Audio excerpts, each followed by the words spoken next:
Welcome to 360 Tamil. இன்னைக்கு இந்த வீடியோல ஒரு தெலுங்கு படத்தோட எக்ஸ்பிளனேஷன் பத்தி தான் பார்க்க போறோம். இந்த படத்தோட பேரு ஜெய் ஸ்ரீராம் அப்படின்றது. இந்த படத்துல உதய் கிரண் தான் லீட் ரோல் பண்ணிருப்பாரு. உதய் கிரணை பொறுத்த வரைக்கும் தெலுங்குல பெரிய ஆக்டரா இருந்தாரு. தமிழ்ல கூட சில படங்கள் நடிச்சிருக்காரு. ஆனா 2014 இவர் இறந்து போயிட்டாரு. கடைசியா இவர் 2013 இந்த படம் நடிச்சாரு. அந்த படத்தை தான் இப்ப தமிழ்ல டப்பிங் பண்ணிருக்காங்க. பார்க்கணும்னு நினைக்கிறவங்க தமிழ்ல ஃபுல் படத்தை பாருங்க. அப்படி இல்ல கதை மட்டும் தெரிஞ்சுக்கிட்டா போதும்னு நினைக்கிறவங்க மேற்கொண்டு இந்த வீடியோவை கண்டினியூ பண்ணுங்க. இப்ப டைம் வேஸ்ட் பண்ணாம நம்ம நேரடியா எக்ஸ்பிளனேஷனுக்குள்ள போயிடலாம். படத்தோட ஸ்டார்டிங் சீனே கமிஷனரை காட்டுறாங்க. அவரோட ஃபார்ம் ஹவுஸ்ல இருக்க ஸ்விம்மிங் பூல்ல இவரும் குளிக்க ஆரம்பிக்கிறாரு. ஸ்விம்மிங் பூல்குள்ள தான் நம்ம ஹீரோ ஒளிஞ்சிட்டு இருக்காரு போல. இப்ப பொறுமையா கமிஷனருக்கு பக்கத்துல வராரு. அப்படி வந்தவர் என்ன பண்றாருன்னா சட்டுன்னு அவரோட உடம்புல ஒரு ஊசியை போடுறாரு. அந்த ஊசி போட்டதுனால கமிஷனருக்கு உடம்பெல்லாம் ஏதோ பண்ணுது. அதே இடத்துல இறந்து போயிடுறாரு. இப்ப வேலையை முடிச்ச ஹீரோ இருக்காருல்ல, வேலையை முடிச்சிட்டேன் அப்படின்ற மாதிரி யார்கிட்டயோ சொல்றாரு. இப்ப ஆதின்ற ஒரு நபரை காட்டுறாங்க. இவர் தான் இந்த படத்தோட வில்லனா இருப்பாரு. இவர் இருக்காரு பாத்தீங்களா, அப்பா கூட பொண்ணு பாக்குறதுக்காக ஒரு வீட்டுக்கு வந்திருக்காரு. ரொம்ப நேரம் வெயிட் பண்றாங்க. ஆனா பொண்ணு வரவே மாட்டாங்க. இதனால ஆதியம் செம்மையா டென்ஷன் ஆயிடுறாரு. அந்த பொண்ணு வரதுக்கே இவ்வளவு லேட் ஆகுது. அந்த பொண்ணுக்கு கண்டிப்பா பாய் ஃப்ரெண்ட் இருக்க வாய்ப்பு இருக்கு. எனக்கு இந்த சம்பந்தம் வேணாம் அப்படின்ற மாதிரிலாம் சொல்லிட்டு இருக்காரு. இவரோட அப்பா பேரு சிந்தாமணி அப்படின்றது. சிந்தாமணி என்ன சொல்றாருன்னா, இந்த கல்யாணம் நடந்ததுன்னு வச்சுக்கோயேன், நம்ம இன்னும் பணக்காரங்களா ஆகலாம். அது மூலியமா பொலிட்டிக்கலா இன்னும் அடுத்த லெவலுக்கு போலாம். அதுக்காக தான் உனக்கு இந்த கல்யாணத்தை முடிவு பண்ணிருக்கேன். பேசாம கல்யாணம் பண்ணிக்கோ அப்படின்ற மாதிரி சொல்றாரு. அப்படியா சொல்றீங்க, சரின்ற மாதிரி ஆதியம் ஏத்துக்கிறாரு. அப்படியே கட் பண்ணி ரேஷ்மான்னு ஒருத்தங்களை காட்டுறாங்க. இவங்க தான் படத்தோட ஹீரோயினா இருப்பாங்க. ஃப்ரெண்ட்ஸ் கூட பார்ட்டி பண்றதுக்காக ஒரு பாருக்கு தான் வந்திருக்காங்க. ஜாலியா சேர்ந்த மாதிரி டான்ஸ்லாம் ஆடிட்டு இருக்காங்க. இவங்க பார்ட்டி முடிச்சுட்டு ஃப்ரெண்டு வீட்டுல தூங்கிட்டு இருக்கிறத சொந்தக்காரங்களாம் வந்து பாக்குறாங்க. எதுக்காக அந்த இடத்துக்கு வரல அப்படின்ற மாதிரி கோவப்படுறாங்க. எனக்கு கல்யாணத்துல விருப்பம் இல்லை அப்படின்ற மாதிரிலாம் ரேஷ்மா சொல்றாங்க. இதை பேரண்ட்ஸும் சுத்தமா ஏத்துக்க மாட்டாங்க. நாங்க பேசி முடிச்சிட்டோம், கண்டிப்பா ஆதியை நீ கல்யாணம் பண்ணிக்கணும் அப்படின்ற மாதிரிலாம் சொல்றாங்க. நம்ம ஹீரோ வேலையை முடிச்சுட்டு யார்கிட்டயோ கால் பண்ணி சொன்னாரு பாத்தீங்களா, அந்த நபர் கிட்ட இருந்து கால் வருது. அவர் இருக்காரு பாத்தீங்களா, இவன் இந்த இடத்துல தான் இருக்கான், போய் கதையை முடியும் அப்படின்ற மாதிரி சொல்லிட்டாரு. இதனால ஹீரோவும் கதையை முடிக்கிறதுக்காக திங்ஸ் எல்லாம் ஏற்பாடு பண்றாரு. ஒரு மூட்டைக்குள்ள நிறைய காயின் எல்லாம் போட்டு ரெடி பண்றாரு. இப்ப அந்த இடத்துக்கு வந்தவர் அந்த மூட்டையை வச்சு அவனை போட்டு அடி அடின்னு அடிக்கிறாரு. என்ன விட்டுரு விட்டுரு அப்படின்ற மாதிரி கேட்கிறான். ஆனா ஹீரோ கேட்காம அடிச்சே கொன்றுறாரு. ஹீரோ யாரு, எதுக்காக இந்த விஷயத்தெல்லாம் பண்ணிட்டு இருக்காரு அப்படின்றதெல்லாம் கதை போக போக தான் நமக்கு தெரிய வரும்.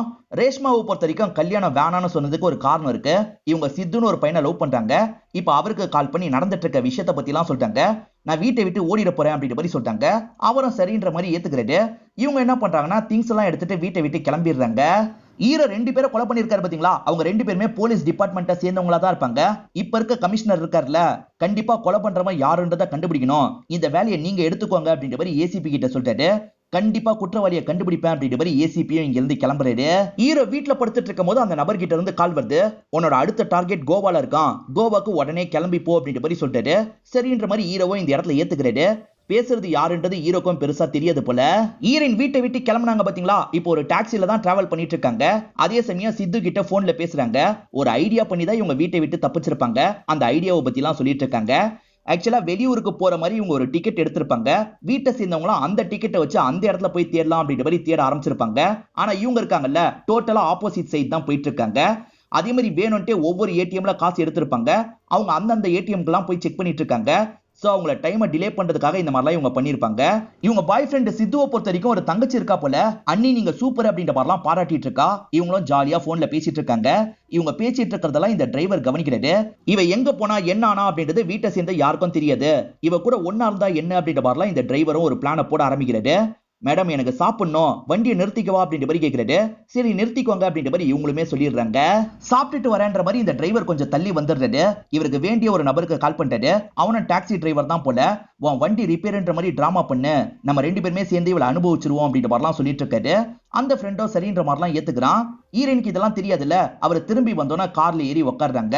இப்ப டாக்ஸில வந்துட்டு இருக்கும் போது இந்த நபரோட ஃப்ரெண்ட் இருக்காரு பாத்தீங்களா, டாக்ஸி ரிப்பேர் ஆன மாதிரிலாம் அந்த இடத்துல டிராமா பண்ணிட்டு இருக்காரு. மேடம் என் கூட வேலை பாக்குறவன் தான், நான் ஹெல்ப் பண்ணிட்டு வரவான்ற மாதிரி கேட்கிறாரு. சரின்ற மாதிரி ஹீரோயின் ஏத்துக்கிறாங்க. இவரும் ஹெல்ப் பண்ற மாதிரி அந்த இடத்துல டிராமாலாம் பண்ணிட்டு இருக்காரு. சமயம் பார்த்து தூக்கணும்னு முடிவு பண்றாங்க. கரெக்டா இந்த வழியா தான் ஜீப்ல நம்ம ஹீரோ வந்துட்டு இருக்காரு. ஹீரோவும் இவங்களெல்லாம் தாண்டி போயிடுறாரு. அதுக்கப்புறம் தான் அவங்க 2 பேர் வண்டியை ரிப்பேர் பண்ணலையே, அப்புறம் எதுக்காக நின்னுட்டு இருக்காங்க அப்படின்ற மாதிரிலாம் யோசிக்கிறாரு. டவுட் வந்ததுனால ஜீப்பை திருப்பிட்டு அந்த இடத்துக்கு வராரு. அப்படி வரும்போது ஈரின் பேக் மட்டும் தான் இருக்கு, ஈரினை காணோம். ஏதோ தப்பா இருக்குன்ற மாதிரி வேகமா பக்கத்துல இருக்க காட்டு பகுதியில ஈரினை தேடி வராரு. ஆனா ஈரின் சேஃப்டிக்கு கன் வச்சிருப்பாங்க, அதை வச்சு அவங்க 2 பேரையும் ஓட வச்சிடுறாங்க. ஹீரோவை இவங்களோட முதுகுல கைய வைக்கிறாரு. நீயும் அந்த கேங்க சேர்ந்தவனா, உன்னை ஷூட் பண்றேன் அப்படின்ற மாதிரிலாம் மிரட்டிட்டு இருக்காங்க.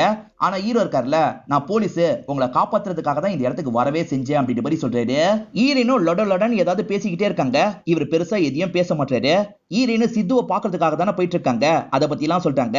வீட்டுல இருந்து இப்படிதான் பிளான் பண்ணி தப்பிச்சேன் அப்படின்ற மாதிரிலாம் சொல்லிட்டு இருக்காங்க. அதெல்லாம் பெருசா கண்டுக்காம ஹீரோ அவரோட வேலையெல்லாம் பார்த்துட்டு இருக்காரு. இப்போ ஒரு குரூப் நமக்கு காட்டுறாங்க. ஒரு நபரை ரூம்குள்ள லாக் பண்ணி வச்சிருந்தாங்க போல. பார்த்தா அவன் உள்ள காணாம போயிருக்கான். எப்படி காணாம போனா அப்படின்ற மாதிரிலாம் உள்ள வந்து செக் பண்றாங்க.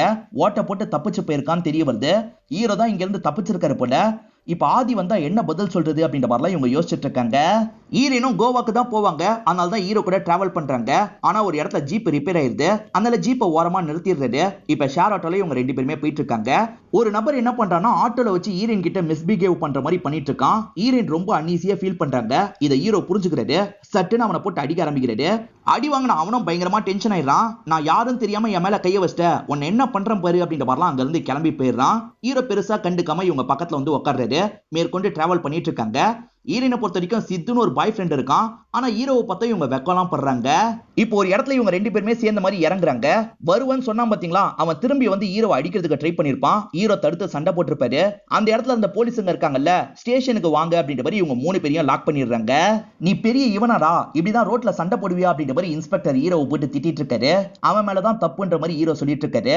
அதெல்லாம் கேட்காம இன்ஸ்பெக்டர் ஹீரோவை பிடிச்சு கத்திட்டு இருக்காரு.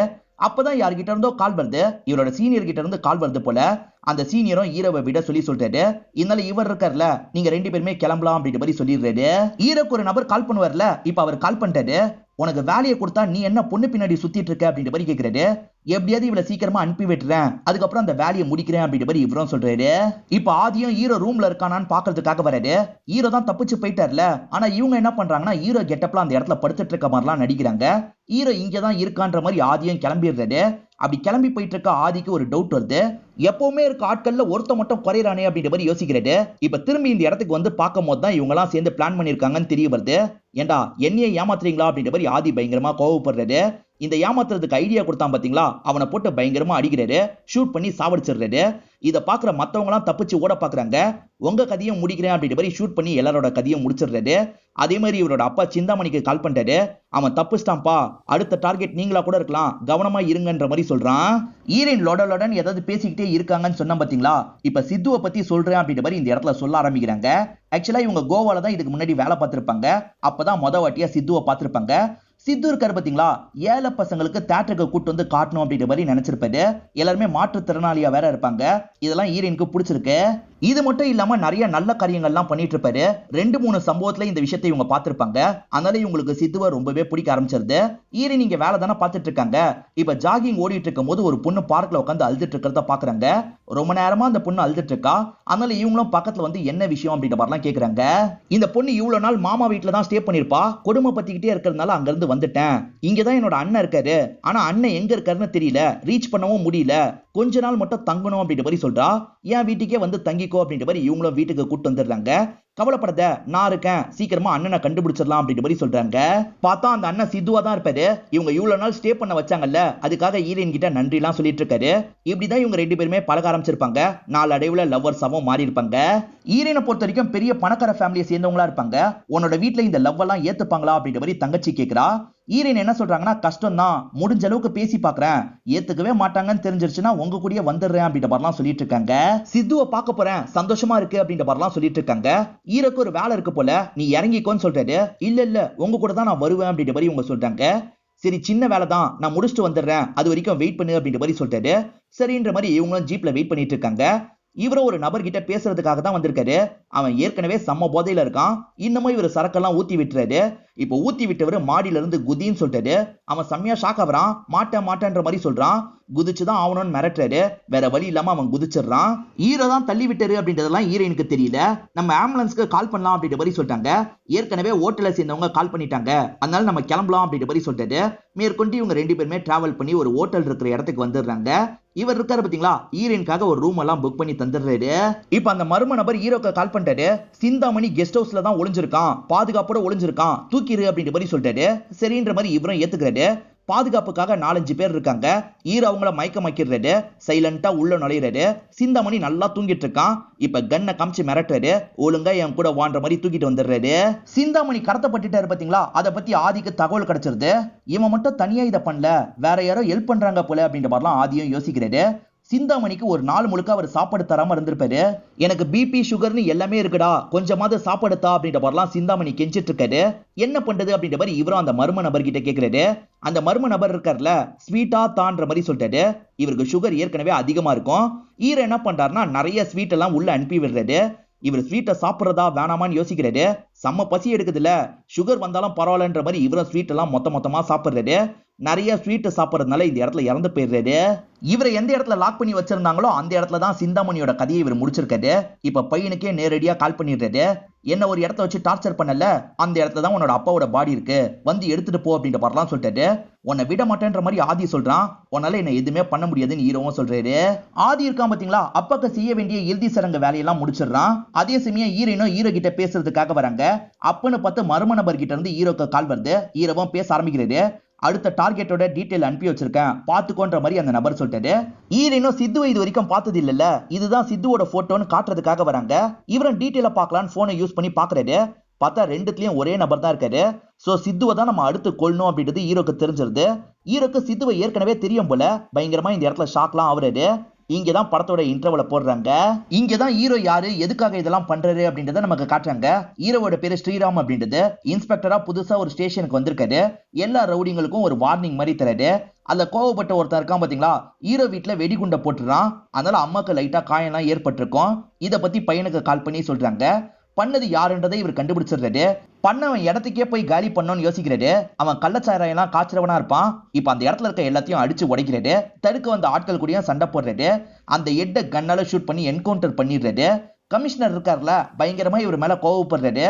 இந்த கமிஷனர் தான் ஸ்டார்டிங் இறந்து போன மாதிரி நமக்கு காமிச்சிருப்பாங்க. நீ பாட்டுக்கு என்கவுண்டர் பண்ணுவியா அப்படின்ற மாதிரிலாம் கேட்டுட்டு இருக்காரு. தப்பு பண்ணவங்களுக்கு இதுதான் சார் தண்டனை அப்படின்ற மாதிரிலாம் ஹீரோ சொல்லிட்டாரு. எனக்கு பனிஷ்மெண்ட் தந்தாலும் நான் சந்தோஷமா ஏத்து பண்றாரு. சிந்தாமணி இருக்காரு பாத்தீங்களா, ஒரு பொலிட்டீஷியனை வச்சு ஒரு இடத்த ஓபன் பண்றாரு.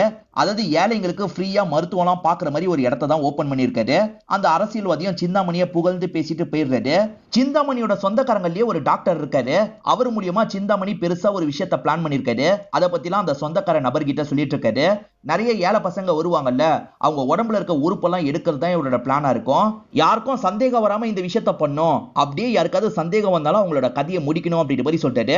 ஆட்கள் எல்லாருமே சரின்ற மாதிரிலாம் ஏத்துக்கிறாங்க. ஹீரோவும் அனாதையா ஏதாவது பாடி இருந்ததுன்னா என்கிட்ட சொல்லுங்கன்னு சொல்லியிருப்பாரு. அப்படி ஒரு பாடி இருக்குன்ற மாதிரி ஆட்கள் சொல்லிட்டாங்க. அதுக்கான இறுதி சடங்கு வேலையெல்லாம் இவரு பண்ணணும்னு நினைக்கிறாரு. ஆனா அங்க இருக்கவர் இருக்காருல, ஏற்கனவே ஒருத்தர் அதுக்கான வேலையெல்லாம் பார்த்துக்கிறதா சொல்லிட்டாரு அப்படின்ற மாதிரி சொல்றாங்க. பார்த்தா அது சித்துவா தான் இருப்பாரு. சித்து தொடர்ச்சியாவே இந்த விஷயத்த பண்ணிட்டு இருக்காரு போல.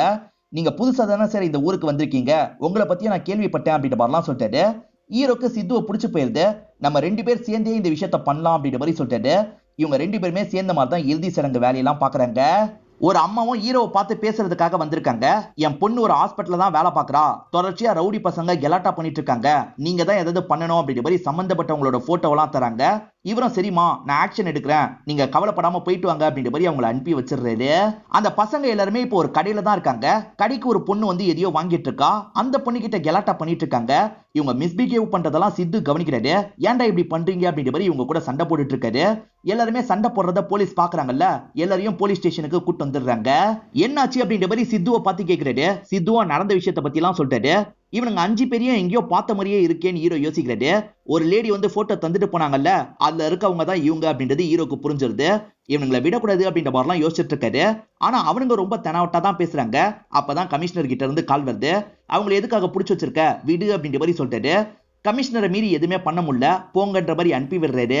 இப்பதான் ஹீரோவோட தங்கச்சி ஸ்டேஷனுக்கு வராங்க. சித்து சண்டை போட்டது தங்கச்சிக்காக தான் இருக்கும். இப்பதான் ஹீரோக்கு அந்த விஷயம் புரிய வருது. அதே மாதிரி சம்பந்தப்பட்டவங்களை ஏதாவது பண்ணணும் அப்படின்ற மாதிரிலாம் இந்த இடத்துல யோசிக்கிறாரு. சித்து தானே ஹெல்ப் பண்ணா, அதனால சித்துவை வீட்டுக்கு கூட்டு வந்து அறிமுகப்படுத்தி வைக்கிறாரு. அம்மாவும் அடிக்கடி வீட்டுக்கு வாப்பா அப்படின்ற மாதிரிலாம் சொல்றாங்க. ஹீரோவோட அப்பா போலீஸா இருந்து தான் இறந்து போயிருப்பாரு. அதை பத்தி எல்லாம் ஹீரோவும் சித்து கிட்ட சொல்லிட்டு இருக்காரு. அப்படியே கட் பண்ணி ஒரு பொண்ணு பயந்து ஓடிட்டு இருக்கிறத நமக்கு காட்டுறாங்க. இந்த ரவுடிங்க இருக்காங்க பாத்தீங்களா, அந்த பொண்ணு ஒரு இடத்துல வச்சு லாக் பண்ணிடுறாங்க. அந்த ஹாஸ்பிட்டல்ல என்ன விஷயம் நடந்தா உனக்கு என்ன, நீ எதுக்காக அதெல்லாம் தேவையில்லாம நோண்டிட்டு இருக்க அப்படின்ற மாதிரி தான் இந்த பொண்ணை பார்த்து கேக்குறாங்க. ஒரு ஸ்டேஜ்ல இந்த பொண்ணை சாவடிச்சுட்டு இங்க இருந்து கிளம்பிடுறாங்க. ஆனா இந்த பொண்ணோட உயிர் போயிருக்காது. இந்த பொண்ணு சாவறதுக்கு முன்னாடி ஒரு வீடியோ மாதிரி ரெக்கார்ட் பண்றாங்க. அந்த வீடியோவை ஹீரோக்கு அனுப்பி வச்சிடுறாங்க. என் அம்மா தான் உங்களை பத்தி சொன்னாங்க, அந்த ஹாஸ்பிட்டல்ல நிறைய தப்பான விஷயங்கள் நடக்குது, நான் என்னோட அம்மா கிட்ட ஆதாரத்தை கொடுத்து வச்சிருக்கேன், நீங்க தான் ஏதாவது பண்ணணும் அப்படின்ற மாதிரி சொல்லிட்டாங்க. அதே மாதிரி இந்த ரவுடிங்க தான் சாவடிச்சாங்க அப்படின்ற மாதிரியும் சொல்லியிருப்பாங்க. இவர் என்ன பண்றாருன்னா அந்த ரவுடிங்களை எல்லாம் வர வச்சிடுறாரு. இப்பயுமே இவனுங்க தனவட்ட தான் பேசிட்டு இருக்காங்க. அதனால ஹீரோ இருக்காரு பாத்தீங்களா, வேற ஒரு இடத்துக்கு கூட்டு வந்துடுறாரு. யார் கால் பண்ணாலும் என் கண்ட்ரோல்ல இல்ல அப்படின்ற மாதிரிலாம் சொல்லிட்டாரு. இந்த இடத்துல வச்சு இவனுங்களை போட்டு பயங்கரமா அடிக்கிறாரு. இவனுங்களும் வலி தாங்காம நாங்க ஒத்துக்கிறோம் அப்படின்ற மாதிரி பண்ண விஷயத்தை பத்தி எல்லாம் சொல்றாங்க. அதே மாதிரி இந்த ஹாஸ்பிட்டல்ல சிந்தாமணி நிறைய தப்பு பண்ணிட்டு இருக்காரு பாத்தீங்களா, அதை பத்தியே இவனுங்க சொல்லி முடிச்சிடுறாங்க. ஆனா அது சம்பந்தப்பட்ட ஆதாரம் தேவையில்ல, அந்த பொண்ணோட அம்மாவை பாக்குறதுக்காக வராரு. அவங்களும் பென்ட்ரைவை தந்துடுறாங்க. கவலைப்படாதீங்கம்மா, நான் எதாவது பண்றேன்னு சொல்லிட்டாரு. இப்ப மீடியா கிட்ட இந்த தகவலை சொல்லிட்டாரு. சம்பந்தப்பட்டவங்க மேல சீக்கிரமாவே ஆக்ஷன் எடுப்பேன் அப்படின்ற மாதிரிலாம் சொல்லிட்டாரு. கமிஷனர் இருக்கார்ல, நீ எதுக்கு தேவையில்லாம அந்த இடத்தெல்லாம் நோண்டிட்டு இருக்க, அதை அப்படியே வெற்று அப்படின்ற மாதிரி சொல்லிட்டாரு. சோ இதுல கமிஷனருக்கும் சம்பந்தம் இருக்கு அப்படின்றது ஹீரோக்கு தெரிஞ்சிருது. சம்பந்தப்பட்ட யாரையும் விட மாட்டேன் சார், அது யாரா இருந்தாலும் சரிதான் அப்படின்ற மாதிரி கமிஷனரை பாயிண்ட் பண்ற மாதிரி சொல்லிட்டாரு. கமிஷனர் என்ன இவன் இப்படி இருக்கான்ற மாதிரி யோசிக்கிறாரு. சிந்தாமணிக்கு கால் பண்ணி இந்த விஷயத்த சொல்றாரு. சிந்தாமணியும் நான் பாத்துக்கிறேன், ஃப்ரீயா விடு அப்படின்ற மாதிரி சொல்லிடுறாரு. சிந்தாமணி நேரடியா ஹீரோ கிட்ட பேசலாம் அப்படின்ற மாதிரி வீட்டுக்கிட்ட வந்துடுறாரு. ஹீரோ இருக்கார்ல, அவரை வீட்டுக்குள்ள கூட அலோவ் பண்ண மாட்டாரு. பேரம் பேசுறதுக்காக வந்தியா, அதுக்கெல்லாம் மசீர ஆள் நான் இல்ல, முதல்ல இங்க இருந்து கிளம்பு அப்படின்ற மாதிரி துரத்தி விடுறாரு. ஹீரோவை என்னதான் பண்றது அப்படின்ற மாதிரி எல்லாருமே டிஸ்கஸ் பண்ணிட்டு இருக்காங்க. ஒவ்வொருத்தர் ஆளை செட் பண்ணி கொலை பண்ணிடலாம் அப்படின்ற மாதிரிலாம் சொல்லிட்டாங்க. அப்பதான் ஆதி இந்த இடத்துக்கு வராரு. எவ்வளவு பேரை செட் பண்ணாலும் அவன் சாவர ஆள் கிடையாது, சூழ்ச்சி பண்ணி தான் அவனை சாவடிக்க முடியும், அதுக்கேத்த மாதிரி ஒரு பிளானை போடலாம்னு சொல்றாரு. ஹீரோவோட அசிஸ்டண்டா ஒரு நபர் இருந்திருப்பாரு. அவருமே இவங்களோட ஆளா தான் இருப்பாரு. என்கிட்ட ஒரு ஐடியா இருக்கு, காசு மட்டும் தந்தீங்கன்னா அந்த ஐடியாவை சொல்றேன் அப்படின்ற மாதிரி சொல்ல ஆரம்பிக்கிறாரு. ஆக்சுவலா ஹீரோ சித்துவை ரொம்ப நம்புறாருல, சித்து கிட்ட ஒரு இன்ஃபர்மேஷன் போற மாதிரி பண்ணிடலாம், சித்து ஹீரோ கிட்ட சொல்லுவான், ஹீரோ அதை நம்பி வருவான், அப்ப தூக்கிடலாம் அப்படின்ற மாதிரி சொல்லிட்டாரு. இவங்களுமே சரின்ற மாதிரி ஏத்துக்கிறாங்க. சித்துவை இந்த பகுதியில தப்பு நடக்கிறதா எனக்கு தகவல் கிடைச்சது அப்படின்ற மாதிரி சொல்லிட்டாரு. சரி நான் போய் பாக்குறேன் அப்படின்ற மாதிரி ஹீரோ ஏத்துக்கிறாரு. இப்ப அந்த இடத்த பாக்குறதுக்காக பைக்ல வந்துட்டு இருக்காரு. திடீர்னு வெடிகுண்ட தூக்கி போடுறாங்க. அதனால இவரும் பறந்து போய் விழுறாரு. அதனால செம்மையா காயம் பட்டுறாரு. இவங்க எல்லாருமே சேர்ந்த மாதிரி இவர்கிட்ட பேசுறதுக்காக வராங்க. அந்த ப்ரூஃப்லாம் உன்கிட்ட தானே இருக்கு, ஒழுங்கா தந்துரு அப்படின்ற மாதிரி கேக்குறாங்க. ஆனா ஹீரோ தர மாட்டேன்னு சொல்லிட்டாரு. இவங்க பேசிட்டு இருக்கும் போதே இவர் கயிறெல்லாம் கழட்டிட்டு இருப்பாரு. சடனா இவங்களை அடிச்சுட்டு இங்க இருந்து தப்பிக்கிறதுக்கு ட்ரை பண்ணிட்டாரு. அதை மீறியும் ஆட்கள் இருக்காங்கல்ல, இவரை லாக் பண்ணி புடிச்சிடுறாங்க. அடிச்சு கொல்றதுக்கெல்லாம் ட்ரை பண்றாங்க. ஆனா சிந்தாமணி வேணான்னு சொல்லிட்டாரு. இவங்கிட்ட தான் அந்த ப்ரூஃப் இருக்கு, எங்க வச்சிருக்கான்றதை தெரிஞ்சே ஆகணும் அப்படின்ற மாதிரி சொல்லிட்டாரு. அதனால தான் ரூம்குள்ள லாக் பண்ணி டார்ச்சர் பண்ணுவாங்க. ஒழுங்கா எங்க வச்சிருக்கன்னு சொல்லு அப்படின்ற மாதிரிலாம் கேட்டுட்டு இருப்பாங்க. இவர் சொல்லவே மாட்டாரு. சில மாதங்களா இந்த இடத்துல தான் இவர் இருக்காரு. இங்க இருந்து தப்பிச்சு போனோம் அப்படின்ற மாதிரி கொஞ்சம் கொஞ்சமா செவரெல்லாம் பேத்து எடுத்திருப்பாரு. அப்படிதான் அந்த இடத்த விட்டு இவர் தப்பிச்சு போனாரு அப்படின்ற மாதிரி நமக்கு காட்டுறாங்க. இவரும் அவரோட வீடு வந்து சேர்ந்துடுறாரு. வீட்டுல பார்த்தா அம்மா தங்கச்சி 2 பேருமே காணோம். அவங்க 2 பேருமே கொல்லப்பட்டிருக்காங்க அப்படின்றது இவருக்கு தெரிய வருது. இது தெரிஞ்சோன்னே இவர் உடஞ்சு போயிடுறாரு. இப்ப ஹீரோவும் வீட்டுல நிறைய லெட்டர்லாம் இருக்கிறத பாக்குறாரு. இந்த நம்பருக்கு கால் பண்ணு, உங்ககிட்ட பேசணும் அப்படின்ற மாதிரி அந்த நபர் எழுதியிருக்கான். இவரும் ஒரு போன் மூலியமா கால் பண்ணி பேச ஆரம்பிக்கிறாரு. உன் அம்மாவையும் தங்கச்சியும் யாரெல்லாம் சேர்ந்து கொண்டாங்கன்னு எனக்கு தெரியும், சம்பந்தப்பட்ட எல்லாரையும் பழி வாங்கணும்ல, நான் சொல்ற மாதிரி பண்ணுன்னு சொல்லியிருப்பாரு. சரின்ற மாதிரி ஹீரோ ஏத்திருப்பாரு. ஹீரோக்கு யாரோ ஒருத்தர் கால் பண்றாருல, இப்படிதான் கால் பண்ணி விஷயத்த சொல்லுவாரு. தலைமறைவா இருந்துகிட்டே இவரும் சொன்னதெல்லாம் பண்ணிருப்பாரு. இப்ப சித்துவை கொல்லணும்னு அவர் சொல்றாருல, இதை மட்டும் ஹீரோவால ஏத்துக்க முடியல. சித்து நல்லவன், நீங்க தப்பா புரிஞ்சிட்டு இருக்கீங்க அப்படின்ற மாதிரிலாம் சொல்லிட்டாரு. நான் உங்ககிட்ட நேர்ல வந்து பேசுறேன், நீ புரிஞ்சுப்ப அப்படின்ற மாதிரி அவரும் சொல்றாரு. ஈரேனு சித்துன்னு ஒரு நபரை லவ் பண்ணிட்டு இருக்கிறத பத்தி ஆதிக்கு தெரிய வந்துருது. அதனால சித்துவை மிரட்டுறதுக்காக கூட்டு வந்துடுறாரு. ஒழுங்கா நீ அவளை விட்டு விலகி போயிடு அப்படின்ற மாதிரிலாம் சொல்லிட்டாரு. சரி நான் விலகி போயிடுறேன், எனக்கு ஒரு 5 கோடி ரூபாய் மட்டும் தாங்கன்ற மாதிரி கேட்கிறான். என்ன இவன் காசு கேட்கறான் அப்படின்ற மாதிரி ஆதி ஷாக் ஆயிடுறாரு. 5 கோடி ரூபாய் தந்துடுறேன், நீ விலகிரு அப்படின்ற மாதிரி சொல்றாரு. ஹீரோவும் யார் வரப்போறா அப்படின்ற மாதிரி வெயிட் பண்ணிட்டு இருக்காரு. பார்த்தா ஏசிபி தான் வராரு. அந்த ஏசிபி தான் ஹீரோவோட அங்கிளா இருப்பாரு. இவ்வளவு நாள் வாய்ஸ் எல்லாம் மாத்தி இந்த வேலையெல்லாம் பண்ண வச்சது இவர் தான் தெரிய வருது. இப்ப ஏசிபியும் இவர்கிட்ட சில வீடியோவெல்லாம் காட்ட ஆரம்பிக்கிறாரு. ஆக்சுவலா ஹீரோ இருக்காரு பாத்தீங்களா, சேஃப்டிக்காக தெரியாத மாதிரி சில சிசிடிவி எல்லாம் வீட்டுல செட் பண்ணி வச்சிருப்பாரு. அதோட ஃபுட்டேஜ் தான் காட்டுறாரு. ஆக்சுவலா சித்து தான் வீட்டுக்கு வந்து 2 பேரையும் கொலை பண்ணிருப்பான். அது தெளிவா பதிவாயிருக்கு. சித்துவும் சிந்தாமணி கேங்ல ஒருத்தனா தான் இருப்பான். இத பண்ணுன்னு சொன்னா உடனே பண்ணிருப்பான். அதெல்லாம் இப்பதான் நமக்கு காட்டுறாங்க. அதே மாதிரி இவன் தங்கச்சின்னு ஒருத்தங்க இருந்தாங்கல்ல, அவங்க தங்கச்சி கிடையாது, லவ்வர். ரெண்டு பேருமே சேர்ந்த மாதிரி தான் நிறைய பொண்ணுங்களை ஏமாத்தி காசெல்லாம் சம்பாதிப்பாங்க. ஈரன் கிட்ட இருந்து காசு கறக்கிறது தான் அவனோட பிளான். ஆனா இப்ப நேரடியா ஆதிகிட்டயே டீலிங்க முடிச்சிட்டான். இப்ப ரெண்டு பேருமே ரிசப்ஷன் போயிருக்காங்க. அந்த இடத்துல ஆதி கூட தான் ரிசப்ஷன் நடக்க போகுது. நீ ஆதி அந்த இடத்துல வச்சே முடி அப்படின்ற மாதிரி இவரும் சொல்லி அனுப்புறாரு. ஈரன் இன்னமும் சித்துவை நம்புறாங்க. சித்து இருக்காரு பாத்தீங்களா, ரிசப்ஷன் மாதிரிலாம் ஏற்பாடு பண்ணிருக்காரு. ரெண்டு பேருமே சந்தோஷமா உட்காந்து இருக்காங்க. நிறைய பேர் டான்ஸ் ஆடுறதுக்காக இந்த இடத்துக்கு வந்திருக்காங்க. இப்பதான் ஆதியும் ஆட்களும் இந்த இடத்துக்கு வராங்க. ஆதியை பார்த்தோன்னா ஈரன் ரொம்ப பயப்படுறாங்க. சித்து என்ன காப்பாத்து அப்படின்ற மாதிரிலாம் சித்து பின்னாடி போய் ஒளியறாங்க. ஆனா சித்து இருக்காருல, அவர் கூட போன்ற மாதிரி அனுப்பி வைக்கிறாரு. அப்ப ஆடிட்டு இருக்க ஹீரோவும் வேஷத்தை கலைச்சிடுறாரு. வா கிளம்பலாம் அப்படின்ற மாதிரி சட்டுன்னு ஈரன் அங்க இருந்து இழுத்துட்டு போறாரு. ஈரனுக்கு நடந்த எதுவுமே புரிய மாட்டேங்குது. ஏன் சித்து அப்படி பண்ணா அப்படின்ற மாதிரிலாம் கேட்டுட்டு இருக்காங்க. இவரும் ஒரு இடத்துல வச்சு இவங்க கிட்ட எக்ஸ்பிளைன் பண்ணிட்டு இருக்காரு. இவங்க பேசிட்டு இருக்கும் போது ஆதியும் ஆட்களும் மொத்தமா வந்துடுறாங்க. ஈரவும் ஈரனை கொஞ்சம் தள்ளி அனுப்பிடுறாரு. இப்ப ஆட்கள்லாம் ஈரவை அடிக்கிறதுக்காக வராங்க. ஈரவும் தடுத்து ஆட்கள் கூட சண்டை போட்டுட்டு இருக்காரு. அப்ப சித்து இருக்கான்ல, பேசின மாதிரி காசு தாங்க, நான் கிளம்பிடுறேன் அப்படின்ற மாதிரி சொல்றான். ஆனா ஆதி என்ன பண்றாருன்னா கன்னை வச்சு சடனா இவனை ஷூட் பண்ணிடுறாரு. இதை இவன் கொஞ்சம் கூட எதிர்பார்த்திருக்க மாட்டான். ஏன் இப்படி பண்ணீங்க அப்படின்ற மாதிரிலாம் கேட்டுட்டு இருக்கான். எனக்கு 4 கோடி மட்டும் தாங்கன்னு உன்னோட கேர்ள் ஃபிரெண்ட் சொன்னா, அதனால தான் அப்படின்ற மாதிரி ஆதி சொல்லிட்டாரு. நீயே இவனோட கதையை முடின்ற மாதிரி ஆதியும் கேர்ள் ஃபிரெண்ட் கிட்ட கன்னை தந்துடுறாரு. இவருமே ஷாக் ஆகுறாரு. நம்ம ரெண்டு பேருமே லவ் பண்ணிட்டு இருக்கிறதா நான் நினைச்சேன்னு சொல்லிட்டாரு. எனக்கு பணம் தான் முக்கியம், மற்றபடி யாரும் முக்கியம் இல்லை அப்படின்ற மாதிரி ஷூட் பண்றாங்க. இந்த இடத்துல இவரும் இறந்து போயிடுறாரு. அதே சமயம் ஹீரோ இருக்கார்ல, இங்க இருக்க எல்லாரையும் அடிச்சு போட்டு ஆதி கூட சண்டை போடுறாரு. ஒரு ஸ்டேஜ்ல ஆதியோட கதையை முடிச்சிடுறாரு. அதே மாதிரி இந்த இடத்துல இருக்க சித்துவோட கேர்ள் ஃபிரெண்டும் இறந்துடுறாங்க. ஆதியோட கதையை முடிச்சதுனால ஹீரோ இங்க இருந்து கிளம்புறதுக்காக நடக்கிறாரு. இன்னும் சித்து உயிரோட தான் இருக்கான். என்ன காப்பாத்துங்க காப்பாத்துங்க அப்படின்ற மாதிரிலாம் கேட்டுட்டு இருக்கான்.